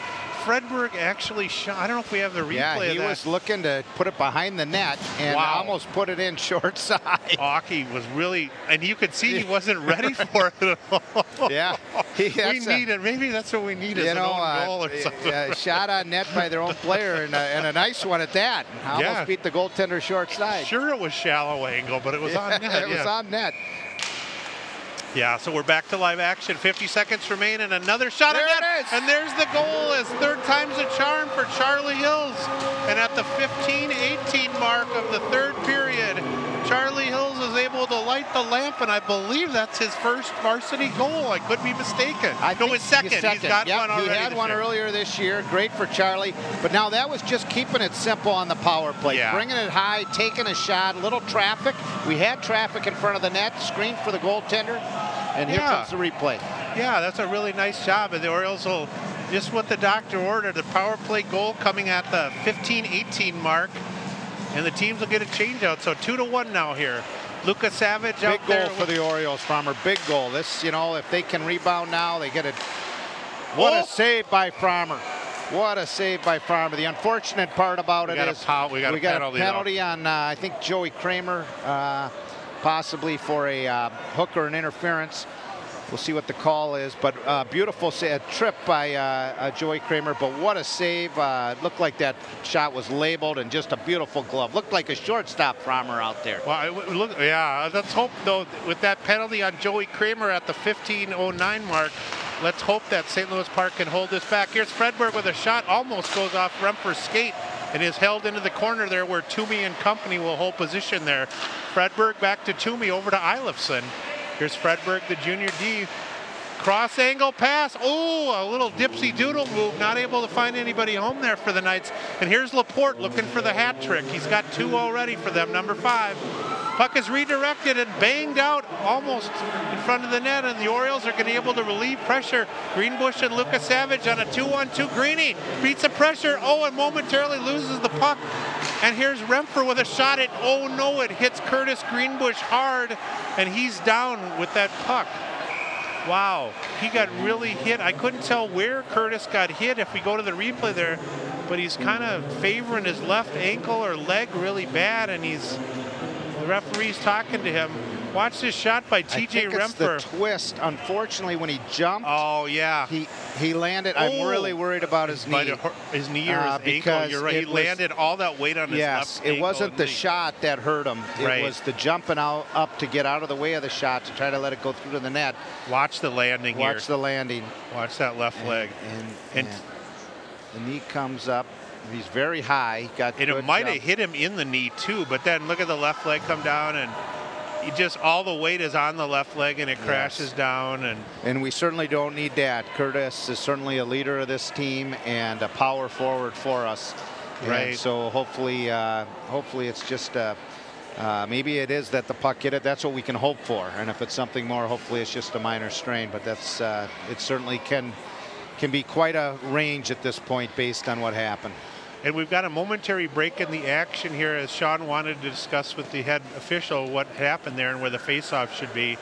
And indeed, he did get his questions answered. I'm not sure what but you know, St. Louis Park, we should mention that at every home game you do have an athletic trainer here to deal with injuries. You know, I remember last year we were doing a girls game, and Megan had a very serious injury, Megan Behrens, and was down for quite a while. So, and that was about as you know, odd as this one here. Megan had one against the boards where she just kind of turned, and her skate edge got caught and really caused a bad injury to her. And this one was just odd with Curtis because he jumped up and he's limping around the bench. He's walking, so I'm hoping it's the puck caught him inside the shin pad. That would be the perfect scenario, so he'll have a deep knee bruise. And a 3-hopper shot in on Fromm as the Knights retain the power play eligibility here for another 52 seconds. Behind the net, White, the right-handed shooter, moving up from his D position behind the net, and the puck is swatted away here. So little 5-on-4 action as the Knights. I think this is only their second power play of the game, as they've haven't had the benefit of a lot of power play opportunities. But they're bringing back Toomey along with Eilefson, and it looks like number 8 O'Connell, their center, out there as well. As Curtis is back on the ice. As you That's see a great sign. That's a wonderful sign. And talk about getting back fast. Yeah. And that with you know, he really got up high. Some great height to try to get out of the way of the shot from TJ. But the shot must have caught him on the inside. It must have been the injury from the shot, and it caught him on the inside of the shin pad. And we'll take that any day over any kind of damage to the knee. Oh yeah, I've had my ACL rebuilt twice, and I just cringe and all that. So only 15 seconds remaining in the power play for Irondale, and Charlie Hills steps up and uses those quick feet as he's known to use. And Hills, who has the Orioles' only goal, is able to set it down low, and that'll just about do it here for the power play. So just a little over 13 minutes remaining, and we've got a $200 piece of wood out on the ice there as a broken stick hits the ice, and broken composite. Yeah, composite. I don't want to say wood. I know. Oh no, almost. Oh yeah, got lucky there, but that's all right. Yep, little backhand pass there. Jesper now going in deep on a forecheck. Nice dump that time as the Orioles will try to push things here and try to gain more of an advantage. Nice step up by TJ Remper that time. Halfin, as the two TJs are out there, Halfin and Remper, no relation. TJ with a little interference there. Nice job riding him off the puck, and Halfin able to gain possession and dump it down low like coach wants. Halfin on the forecheck with Bear out there, being pursued that time by number 12 Stickney for Irondale. Back to Noah. Nice drop down on the pad by Aukie as he's able to push that aside, as Fortmeyer with about his 10th or 12th shot of the game. And here's Stickney, JP Stickney behind the net. Irondale just having a devil of a time getting the puck out of the zone, I think. Yeah, they are right now. We got them bottled up. Now we can keep this momentum. Oh, we're going to maybe have a 5 over here.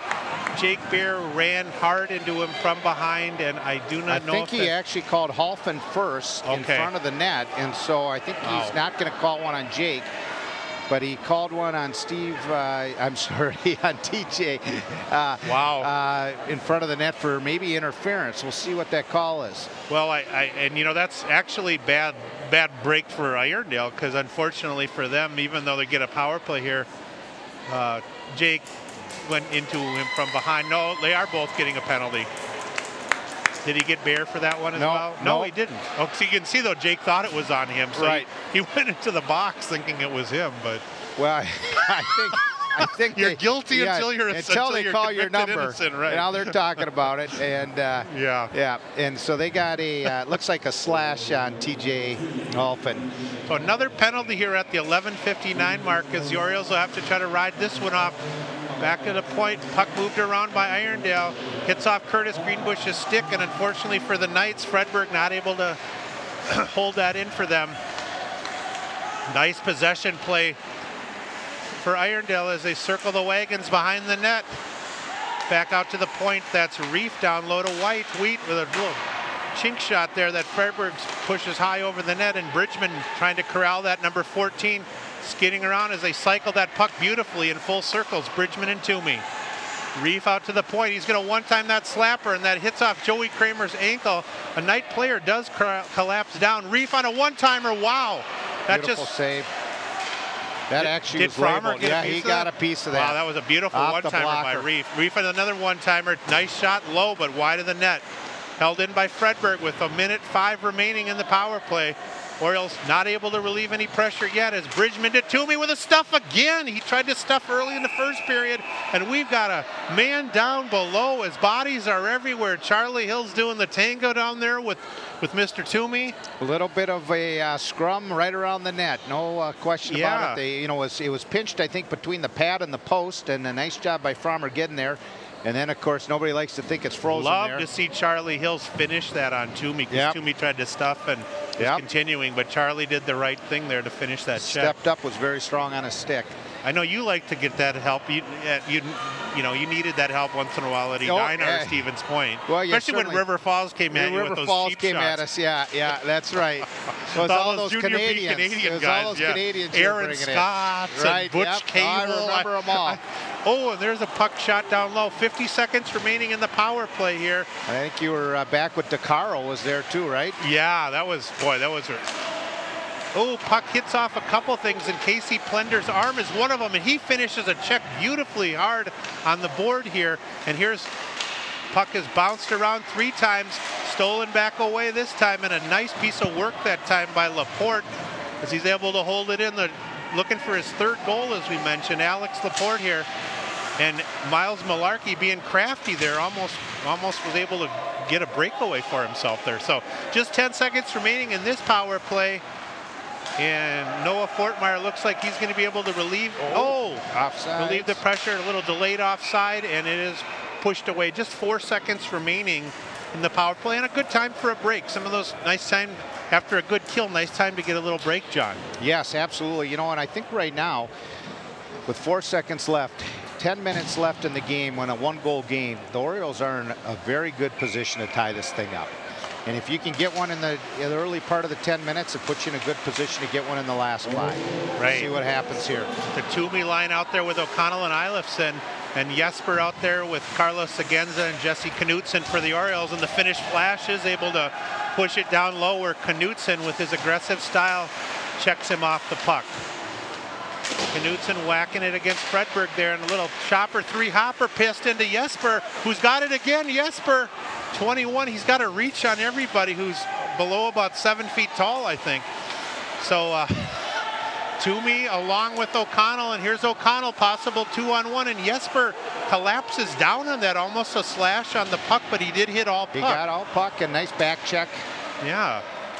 As one of our D got caught pinching in. O'Connell able to wheel around, and they continue to cycle the puck down low. Cross angle pass to Fredberg. Shot hits off Knutson and bounces in the corner, where Toomey pushes it over to Eilifson in the corner. This first unit really coming out with much more energy for Irondale in the 3rd period. And a follow-up check.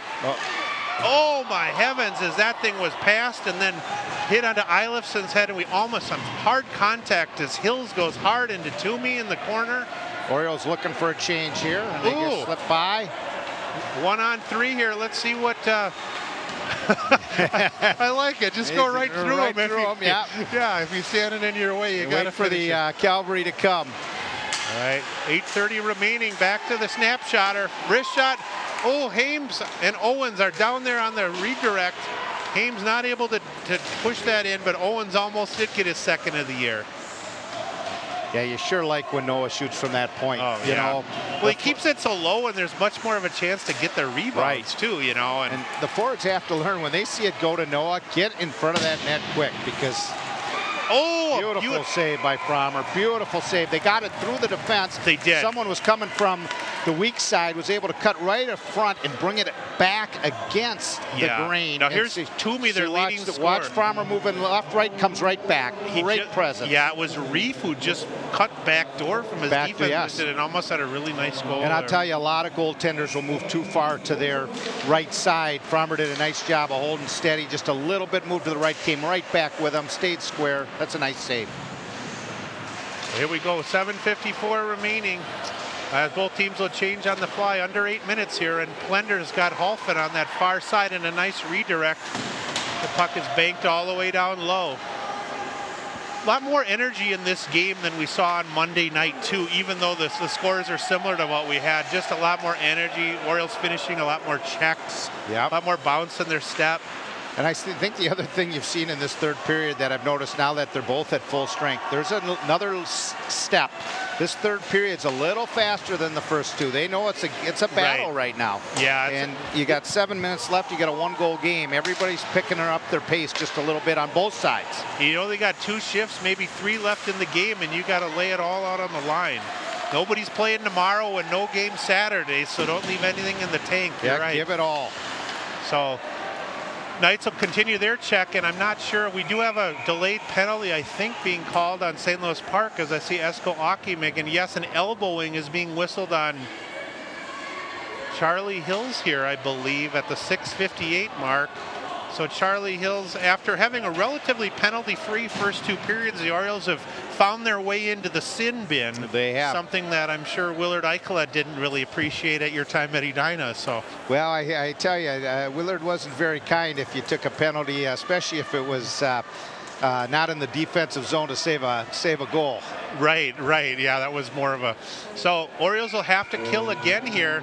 The second unit out there for Irondale with Muzzy, Rogg, and Bridgman. Puck nicely is able to be pushed ahead. Or we should mention both teams still have their timeout. So at some point, it wouldn't be surprising to see the Orioles take a break here and try to discuss things. Here's Laporte looking for the hat trick, cuts up the middle, goes to the backhand, forehand. Beautiful shot save. on net, and 26 Muzzy on the redirect there.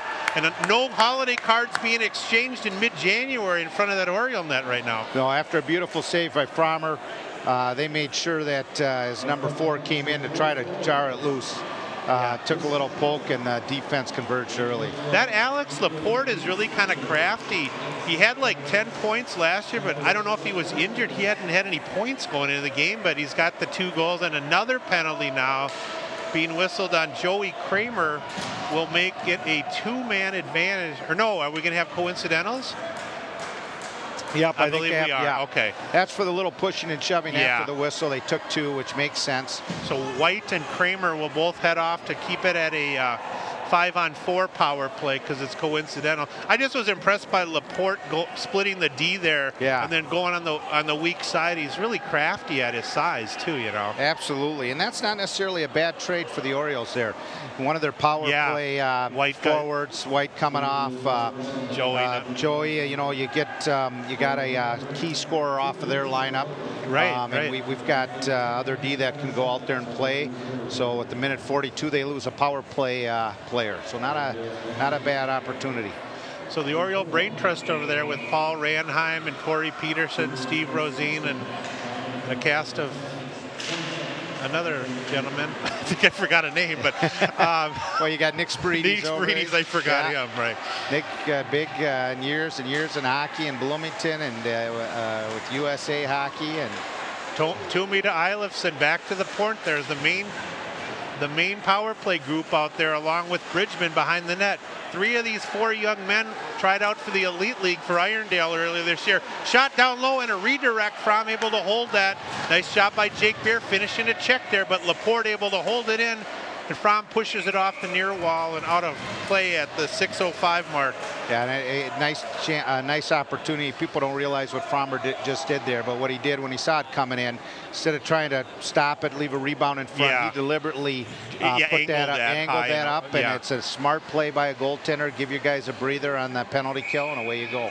Well, Ryan really likes math, and knowing those geometrical angles is always advantageous, right? That's right. Some of the best things for goaltenders are ping pong and bumper pool. I know Ryan loves the ping pong here. Right? Nice hold that time by Irondale as Eilifson able to hold it in momentarily, but it's chipped up to center ice where Fredberg holds it, and now we're going to have that the puck was played with a high stick, and Mr. Eilifson, the junior, not too happy about that. So, as we mentioned, Irondale 5-9 going into the game today. They did have a win over Waconia to open their season, and I know Park had a close battle with them, and a good win over Coon Rapids, St. Michael, Albertville, and Johnson. So I know the coach is really thinking that they're going to have a chance to really step up. They've got Totino coming up on the schedule, as the Orioles do too next week. So it's going to be an ice. Not what Mr. Schmidt wanted. You can see. No, not on the power play. That's a nice break for the Orioles. I wanted to commend the Irondale coaching staff on making a nice selection on their headwear today, as you never know when you enter these arenas what the temperature is going to be, and they've all got their night stocking hats on. There's some rinks where you certainly need them. You know, this rec center this rec center is very nice in our conference as far as rinks. We're very fortunate to have a beautiful facility here, and a nice press box. And a nice press box, and they probably don't need the hats here, but they look, at least they look cohesive over there. They look very festive. And a young man goes sliding into the net. I don't know, or behind the wall there. That was Bridgman who hit his back relatively hard, but the Orioles are able to shoot it all the way down, and only 10 seconds remaining on the power play. 5:05 remaining in the game, and Luka Savage able to circle the wagons at center ice and just chip it in. And unfortunately for the Orioles, we're not going to get, I thought we were going to get an icing. But just made it before he got out of the box. So now we're back at full strength with 5 minutes remaining. The keys now, I think, for the Orioles, stay out of the box, forecheck hard, bring it to the point, create some traffic, and we can tie this game up. Yeah, I think this is, nice job on the weak side, and it's a breakaway this time for Eilifson. And Plender with strength rides him off the puck. Casey Plender, I got to tip my hat to him because Eilifson, the junior, had a step on him, but Plender with a good angle, and even though Eilifson pushed him down, Casey interfered enough to stop that breakaway. Don't know if we're going to have a penalty. They are going to give one on number. Yeah, they are. Wow, and Toomey, their best player, is hitting the box. Jack Toomey. I'm not sure where the infraction was. As you see what happened down below there, where Owens and him collided, and I think that was Bridgman who went down.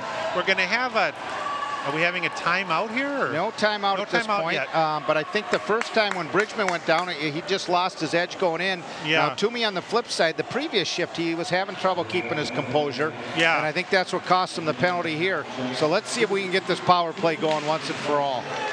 Puck is down low, and here's Eilifson, who almost had the break last time. So only 4:20 remaining in the game, and the Orioles with a great chance to tie it up here.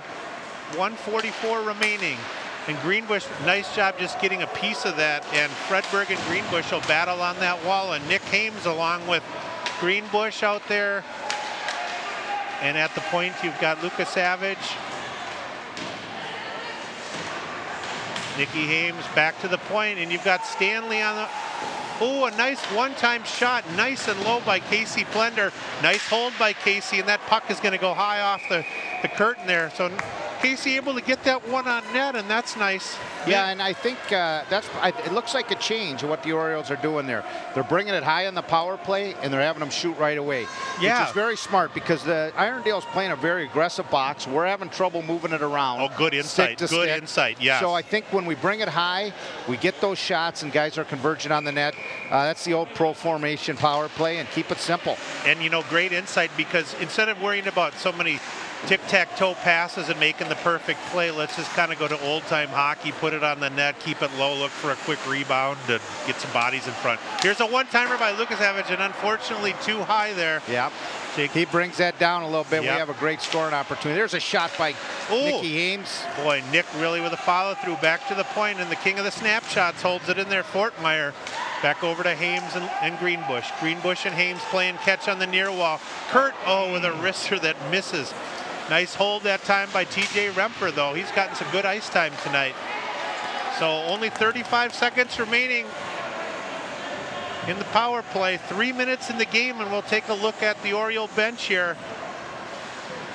Noah Fortmeyer with some speed, able to gain possession here on his off wing. Noah, looking for TJ almost on the redirect there. Not quite able to get it, but Jake Beer on the hold here at the corner. Another takedown this time. Another hold by Bear. The Orioles, to me, seem like they want this game more than Irondale, by far. I don't think there's any doubt about that in terms of all 3 periods of the game. And they sure are battling. And here's Hills going down as well. Both teams skating full strength as you see Toomey out there. Jack Toomey. Charlie Hills on a one-time attempt. No, he's held on, and puck is shot down towards Fromm, and he's going to have to try to play this as he gets it out to TJ Halfin. So there's a good play. Fromm gets it up, and they get the dump, and they convert the change. That's good. It's nice when the goaltenders help on that breakout. Here we go. Hillsy with a tip. Another beautiful attempt at a tip there. Fromm still in the net at 2 minutes here. As Miles Malarkey, he's got a chance here. Wow. That statistic at the end of the second, the amount of missed shots we've had tonight, we've got to put those on net. We've had Luka, Miles, some real nice opportunities. Right. Just put them on net. Right, those finishing plays, especially when you're anywhere between those circles, exactly. So 1:35 remaining as the Knights will be content just to play catch with this puck as the Orioles convert their line change. As they're just going to play a little conservative brand of hockey, and we'll see, keep our eye on Fromm as Hills gets it up on the near side to Jesper, and Jesper wisely gets it down. Fromm is pulled here for a 6th attacker. Unfortunately, the Orioles not able to finish the break in time, and Irondale able to take that puck along with Eilifson and push it all the way up. So 1:10 remaining, and we'll see if the Orioles can circle the wagons and bring this one home to tie it up here. Ooh, Logan Johnson just misses the net there. Here's Greenbush with speed, being ridden off momentarily on the far wall. Curtis Greenbush, Nick Hames, the cast of thousands over there on that far wall. Just out of hand. Oh, and I had to wave the icing off there. Jesper. Oh, there's a break for the Orioles. Yep, maybe they'll take a timeout and be able to set up what they want with the 6 and a face-off in the offensive zone. So good opportunity for them. So 42 seconds remaining. Good time to get a break. You can rest Greenbush and Lucas Savage out there. Nick Hames and Nick Owens gotten a lot of ice with Fort Meyer tonight too. Yeah, I think the key here, you know, on this timeout, and we'll see what Coach Bodine ends up drawing up, but, you know, to win the draw, bring it high, get the shots, and converge for the rebounds. Right. You know, we don't have a lot of time. We want as many shots on that goalie as front. We know how we scored the first goal on him. Right. And, you know, we get traffic in front. Now we got 6 players out there. Put a lot of traffic in front of that net, bang it home, and go to overtime. Right, right. And sometimes the scoreboard doesn't indicate the level of performance or aggressiveness shown in this game, but the shot total tonight is very indicative of the level of play and aggressiveness that the Orioles have shown. And, you know, switching up the line combinations, it'll be interesting to see going into future games. The next game is next Tuesday. We want to encourage everybody to make it over here to the Rec Center Tuesday the 15th as the feisty Richfield Spartans come calling. But, you know, that's about your thoughts, I guess, too, on Hamesy playing with Curtis on this line. And, you know, they saw a lot of each other early in the season, They too. did. I think the, you know, the speed, you know, they come up together because they all have speed. Of course, ultimately, you want to see some more biscuits flying in the back of the net. Right. But certainly they've played well. They've kept it in the zone when it's been 5-on-5. They forechecked well. We'll see what happens here. Here's our 6. Greenbush out there along with Hames, Owens, Hills up on the forward spot. Lucas Savage, puck's just going to be iced down, and we're going to have another whistle at the 33-second mark. Not exactly what Coach Schmidt's looking for over there as he's barking out instructions. Yeah, he was looking for a little flip up high. Yeah, always a teaching moment here. So we'll see Nick Hames on the draw here. The Orioles are going to put 3 guys in the front, including Hills. Well, Nicky Owens going to the weak side this time. So Hames on the draw. He's got Fort Meyer back to him, and it looks like the design here is to get it to both centermen kicked off of the draw here. Yeah, both sides. Wow. Boy, we got musical chairs going on out there. Oh, just back to Fort Meyer with a wrister. Oh, nice shot and nice save by Escowaki. Good vision and through some traffic. Really nice work by the goaltender there, because that was right there the whole way through. And that was a very nice play by the Orioles. They won the draw. They won a battle. Brought it home. Brought it high to Noah. Noah quick snapshot. Right. And that's what they need to do off this draw here too. We're still missing someone. Miles has got to look. Miles has got to be smart enough back out of that center. Miles Malarkey on the draw here, wins it momentarily, sweeps it back to the point, but a nice piece of work by Bridgman. He's able to push that down. We are going to have icing waved off. So only 15 seconds, one more rush possibly for the Orioles. And Nick Hames along with Greenbush as we're under 10 seconds. And that'll just about do it here as the puck shot to center ice, and Toomey's going to wrist it just wide of the net. And that'll wrap it up here. Unfortunately for the Orioles, a lot of dejected faces, but a great effort as Irondale's able to win this game 2-1 and advance their record to 6-9 on the season. John, you can see some of the dejected faces down there, but I don't think they could have honored their classmates' memory anymore by the level of work ethic that the kids put into the game today. And you know, I hope that the kids and the coaches will watch the replay of this game and really build on some of the things we saw tonight versus Monday. Yeah, you know? they, you know, no question about it. They came out to play tonight. You look, even strength, they outplayed this team. They forechecked them. They outshot the team. I think really what it came down to was the power play, the execution on the power play. We had plenty of opportunities to put some basically we just struggled on that power play. And they got a power play goal. And the difference in a 2-1 game when it's all said and done is one power play goal that Irondale scored, and we did not. Yeah, you see the goalies shaking hands out there, Esko Aki and Ryan Fromm. And I think Esko Aki certainly the star of the game here, because he didn't see a ton of high-quality shots, but he dealt with everything he needed to, and he came up with all the saves when he needed to. And if you're Coach Schmidt of the Irondale Knights, you got to be happy that a young man in Alex Laporte contributed both of your goals to you tonight, who hadn't tacked into the season yet. And for the Orioles, Charlie Hill's second goal of the season. Before we break away, we got a couple announcements we want to make. First of all, Paul, if you could put the graphic up, if anybody wants to order a copy of the game today, you can always go to parktv.org. That's parktv.org, or call that 952-924-2635 number.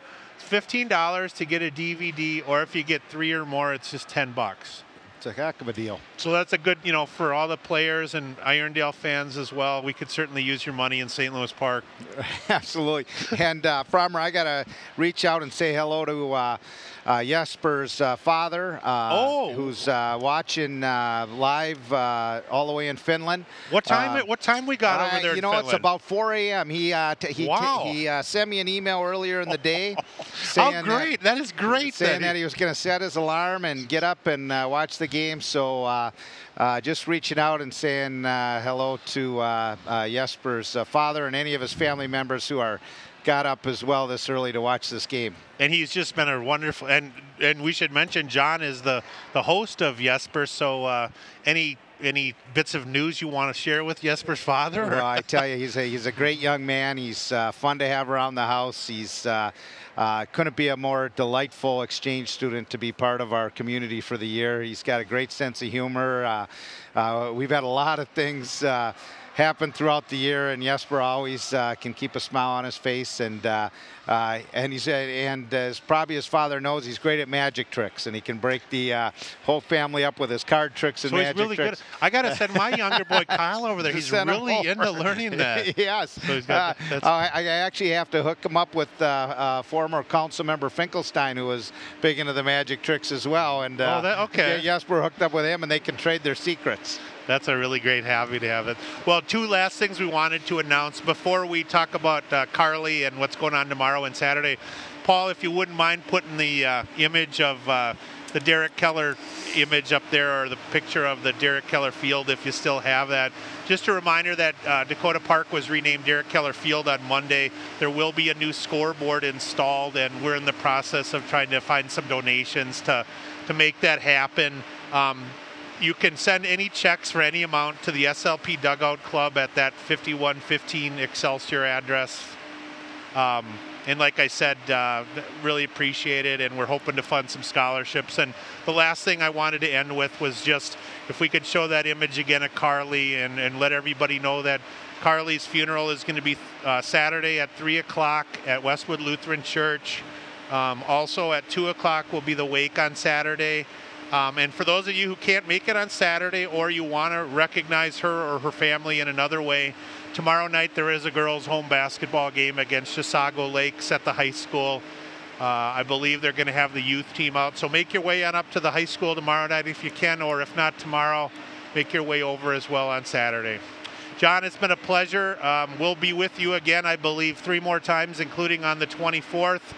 Make sure you come on out next Tuesday, though, as the Orioles host Richfield. And any last comments? Should be a very good game against Richfield, and I'll see you on Tuesday, Frommer. Enjoyed it, and we'll try to get some better luck next time, but a lot of good things to build on. Absolutely. So, all right. On behalf of Misty Lewis and Paul Broden, I'm John Fromm, along with John Basil, saying so long from the Rec Center. The final tonight is the Knights from Irondale 2 and the Orioles nothing. Good evening.